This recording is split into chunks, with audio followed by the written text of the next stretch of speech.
এই যে হুমায়ুন কবির ওখানে মসজিদ তৈরি করছে, করে বলছে আমি ভোট করবো, এই করবো, হ্যান করবো, এতগুলো আসন জিতবো। শুনতে খারাপ লাগছে কথাটা আজকে, কিন্তু আপনাদেরকে বলছি সরকারের টাকায় মন্দির তৈরি করে মমতা ব্যানার্জি পশ্চিমবাংলায় এই রাজনীতি করার সুযোগ তৈরি করে দিয়েছেন যে আরেকটা লোক এসে বলবে যে তুমি যদি গভর্নমেন্টের টাকায় মন্দির তৈরি করতে পারো তাহলে আমি সাধারণ মানুষের টাকায় কেন আমি একটা মসজিদ তৈরি করতে পারবো না। মমতা ব্যানার্জির বিকল্প মডেলটা কি?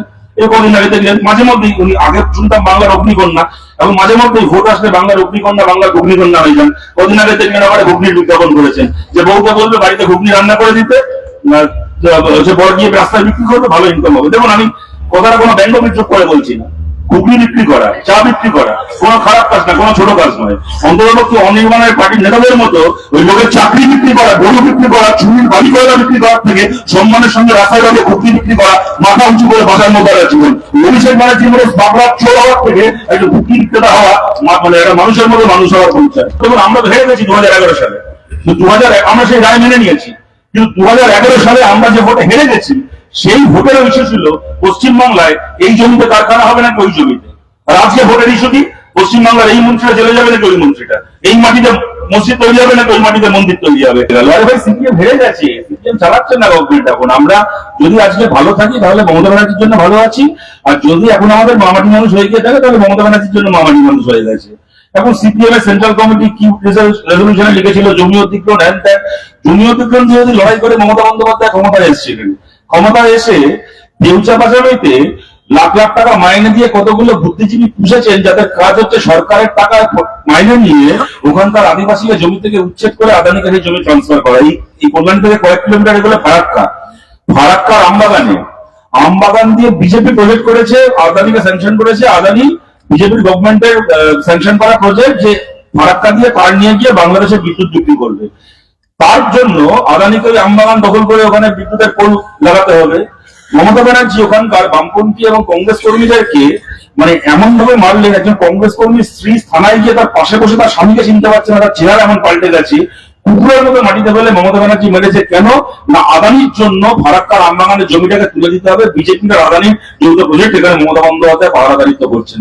এদের কাছ থেকে এখন জমি অধিগ্রহণ নিয়ে জ্ঞান শুনতে হবে। কিন্তু তফাৎটা একটাই, টাকার জন্য জমি অধিগ্রহণের সিদ্ধান্ত ঠিক হোক, ভুল হোক, ভালো হোক, খারাপ হোক, তার জন্য 10টা 9 পয়সা কখনো সিপিএম এর কোন নেতার অ্যাকাউন্টে ঢোকেনি। আর আদানির জন্য এই জহুজুরি করতে গিয়ে তৃণমূলের অ্যাকাউন্টে ইলেকট্রাল বন্ডের 1600 কোটি টাকা ঢুকেছিল। 1600 কোটি টাকা, এটা হচ্ছে ওদের সাথে আমাদের তফাৎ।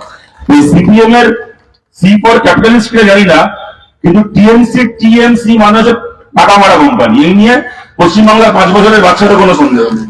দ্বিতীয় কথা আমি এখানে বলছি যে সাগর দত্ত একটা কারেক্ট কথা বলেছে। আমি মানে এত ভালো, মানে এত সব তৃণমূল নেতা সত্যি পাওয়া যায় না। বললো কি, আপনারা কি মনে করছেন জানি না, আমি তোর কথা শুনে যা বুঝলাম যে সাগর দত্ত সামনে দিয়ে যখন যাবেন আপনার বাইরে থেকে দেখতে খুব ভালো লাগবে, ভেতরে কি চিকিৎসা হচ্ছে আমি বলতে পারবো না।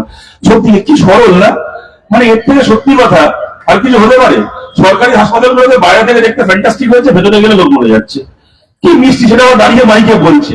কিন্তু আমি বলছি আপনাদেরকে এইটার পেছনেও না, মানে আমরা এটাকে নিয়ে ঠাট্টা তামাশা ব্যঙ্গ বিদ্রুপ করতে পারি, কিন্তু এইটার পেছনে ঠান্ডা মাথা রাজনীতি রয়েছে। মুশকিল হচ্ছে যে কোনো সাগর দত্ত বলুন কি যে কোনো হাসপাতালের সামনে দিয়ে, এছাড়াও এই সাগর দত্তের কথা বলছে তাই লজ্জা করছে না বলতে। আর্জি করার কত ঘটনার পরে আপনাদের মনে আছে সাগর দত্তকে সরকারের পুলিশের গার্ডের চেকপোস্ট বন্ধ ছিল, ভেতরে ডাক্তারদেরকে পেটানো হয়েছিল। ওখানে যখন আর্জি করে আন্দোলন যখন তুঙ্গে, সেই সময় সাগর দত্তের ঘটনা ঘটেছিল। সেই সাগর দত্ত নিয়ে বড়াই করছে যে সামনে দিয়ে যখন যাবেন দেখবেন বাইরে দেখতে খুব সুন্দর হয়েছে।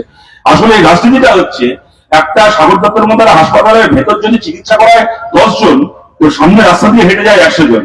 যদি ভেতরে এখন আমাকে ইসিজি মেশিন, ইউএসজি মেশিন, তার আর 5টা তার এক্সরে মেশিন, এমআরআই মেশিন বসাতে হয়, ডাক্তার দিতে হয়, নার্স দিতে হয়, ওষুধ রাখতে হয়, তার বেনিফিট করে ভেতরে 10টা লোক, 10টা লোকের ভোট পাবো আমি বড় জোর।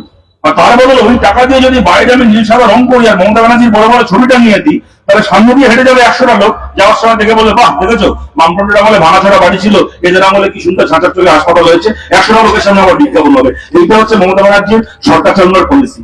এই পলিসি দিয়ে পশ্চিমবাংলার মানুষের আখেরে কোনো ভালো হচ্ছে না খারাপ হচ্ছে, এটা আমরা বিচার করি। আসুন যেমন এই যে এখানে এটাকে বলার সময় বলা হয়েছিল, কদিন আগে দেখলাম মমতা বন্দ্যোপাধ্যায় কাজ করা না করা এত কিছু নিয়ে কথা হচ্ছে। বুদ্ধদেব ভট্টাচার্যের আমলে বুদ্ধদেব ভট্টাচার্য জ্যোতি বসু তাদের ভাবনা ছিল যে পশ্চিমবাংলায় কল কারখানা করতে হবে। কালকেই আমি চাইলে সবাই সরকারি চাকরি পাবে না, সরকারি চাকরি একদিকে নিয়মিত রিক্রুট করতে হবে, অপরদিকে বেসরকারি চাকরির সুযোগ তৈরি করতে হবে পশ্চিমবাংলায়, যাতে ছেলেমেয়েরা মোটামুটি কাজকর্ম করে খেয়ে পরে বাঁচতে পারে। আবার 500 লোক চাকরি করবে, করে মাইনে পাবে, সেই টাকা তারা আবার খরচা করবে, সেই খরচায় 500 লোকের ব্যবসা হবে। এরকম ভাবে অর্থনীতি চলবে। মমতা ব্যানার্জির বিকল্প মডেলটা কি? এই কদিন আগে দেখলেন, মাঝে মধ্যেই উনি, আগে শুনতাম বাংলার অগ্নিকন্যা, এবং মাঝে মধ্যেই ভোট আসলে বাংলার অগ্নিকন্যা, বাংলার অগ্নিকন্যা হয়ে যান। কদিন আগে দেখলেন আবার ঘুগনির বিজ্ঞাপন করেছেন, যে বউকে বলবে বাড়িতে ঘুগনি রান্না করে দিতে, বর গিয়ে রাস্তায় বিক্রি করবে, ভালো ইনকাম হবে। দেখুন, আমি কথাটা কোনো ব্যঙ্গ বিদ্রুপ করে বলছি না। ঘুগনি বিক্রি করা, চা বিক্রি করা কোনো খারাপ কাজ না, কোনো ছোট কাজ নয়। অন্ততপক্ষে অনির্বাণের পার্টির নেতাদের মতো ওই লোকের চাকরি বিক্রি করা, গরু বিক্রি করা, চুরির বাড়ি কয়লা বিক্রি করার থেকে সম্মানের সঙ্গে রাস্তায় রাখে ঘুগনি বিক্রি করা, মাথা উঁচু করে বাঁচার মতো জীবন। অভিষেক ব্যানার্জির মতো বাংলার চোর হওয়ার থেকে একটা ঘুগনি বিক্রেতা হওয়া, মানে একটা মানুষের মতো মানুষ হওয়ার পরিচয়। আমার সেই নিয়ে কোনো সন্দেহ নেই। কিন্তু কথাটা আমি এই কারণে বলছি, ভাই, বাংলা সাধারণ ঘরের ছেলেমেয়েরা রাস্তায় ঘুগনি বিক্রি করবে, আর আপনার ভাইপো গিয়ে গরু বাড়ি কয়লা বিক্রি করবে। আপনার ভাইপোও বলতে পারতেন, তোমার বউ রুচিতা ব্যানার্জিকে বলো ঘুগনি রান্না করে দিলে তুমি বাড়ি নিয়ে বিক্রি করো, এই বাড়ি নিয়ে ঘুগনি বিক্রি করো, বাড়িতে নিয়ে ঘুগনি বিক্রি করো। তোমার ভাইপোর বউ দুবাই থেকে সোনা পাচার করবে, তোমার ভাইপোর শালী হচ্ছে ওই কয়লা স্মাগলিং করে অ্যাকাউন্টে টাকা ঢুকিয়ে সিঙ্গাপুর পালাবে, আর পশ্চিমবাংলার সাধারণ ঘরের ছেলেমেয়েরা পড়াশোনা করে বসে থাকবে। তাকে মুখ্যমন্ত্রী দাঁড়িয়ে বলবেন ঘুগনি বিক্রি করো, একবার বলেন কি কাশফুল দিয়ে বালিশ তৈরি করো, কদিন পরে এবার বলবেন মাকড়সা জাল দিয়ে মশারি তৈরি করো। এইগুলো হচ্ছে পশ্চিমবাংলা শিল্প হবে। সুতরাং দেখুন, আমি কথাটাকে আমার এই কারণে শেষ করছি যে এদের না, এই মানে এই সরকার চালানোর নাম করে এখানে সিপিএম এটা খারাপ করেছে, বিজেপি এটা খারাপ করেছে, কংগ্রেস এটা খারাপ করেছে। কিন্তু সরকার খালি বিরোধীদের দিকে আঙুল দেখিয়ে নিজের উত্তর দেওয়ার প্রতিটা দায়িত্বে নিয়ে যাবে। এই রাজনীতি আমরা কতদিন বরদাস্ত করবো? বিশ্বনাথ স্যার বলেছেন, প্রথমবার যখন বলেছিলেন, আমি তার পুনরাবৃত্তি করছি না, খুশি হবো অনির্বাণ আজকে এই কল্যাণী বইমেলা কর্তৃপক্ষকে যে অভিনন্দনটা জানালো, অনির্বাণ যদি কোনোদিন মমতা ব্যানার্জিকে অভিনন্দনটা জানাতে পারে যে কি ভালো আপনি অন্ততপক্ষে সরকারের টাকায় মন্দির তৈরি না করে আর ইমাম ভাড়া পুরোহিততা না করে সরকারের টাকায় আপনি কলকারখানা তৈরি করছেন। সেই দিনটার দিকে তাকিয়ে আছি যেদিন অনির্বাণ এই অভিনন্দনটা মমতা ব্যানার্জিকে জানাতে পারবে। মাঝখান থেকে কি হচ্ছে, আজকে কারণ মানতে ভালো লাগুক কি না লাগুক, তবে থেকে মমতা ব্যানার্জি ঠিক এই যে হুমায়ুন কবির ওখানে মসজিদ তৈরি করছে, করে বলছে আমি ভোট করবো, এই করবো, হ্যান করবো, এতগুলো আসন জিতবো। শুনতে খারাপ লাগছে কথাটা আজকে, কিন্তু আপনাদেরকে বলছি, সরকারের টাকায় মন্দির তৈরি করে মমতা ব্যানার্জি পশ্চিমবাংলায় এই রাজনীতি করার সুযোগ তৈরি করে দিয়েছেন যে আর একটা লোক এসে বলবে যে তুমি যদি গভর্নমেন্টের টাকায় মন্দির তৈরি করতে পারো, তাহলে আমি সাধারণ মানুষের টাকায় কেন আমি একটা মসজিদ তৈরি করতে পারবো না? এই রাজনীতি করার সুযোগ তৈরি করে দিয়েছেন আজকে মমতা বন্দ্যোপাধ্যায়। দেখুন, আমরা তো হেরে গেছি 2011 সালে, আমরা সেই রায় মেনে নিয়েছি, কিন্তু 2011 সালে আমরা যে ভোটে হেরে গেছি, সেই ভোটের ইস্যু ছিল পশ্চিমবাংলায় এই জমিতে কারখানা হবে নাকি ওই জমিতে। আর আজকে ভোটের ইস্যু কি? পশ্চিমবাংলার এই মন্ত্রীরা জেলে যাবে নাকি ওই মন্ত্রীটা, এই মাটিতে মসজিদ তৈরি হবে নাকি ওই মাটিতে মন্দির তৈরি হবে। আমাদের হেরে যাওয়ার মধ্যে দিয়েও একটা সুস্থ গণতন্ত্র জিতেছে, যেখানে ভোট হয় একটা রুটির দাবিতে, শিক্ষার দাবিতে, কাজের দাবিতে, একটা ভোটের এজেন্ডা হয়।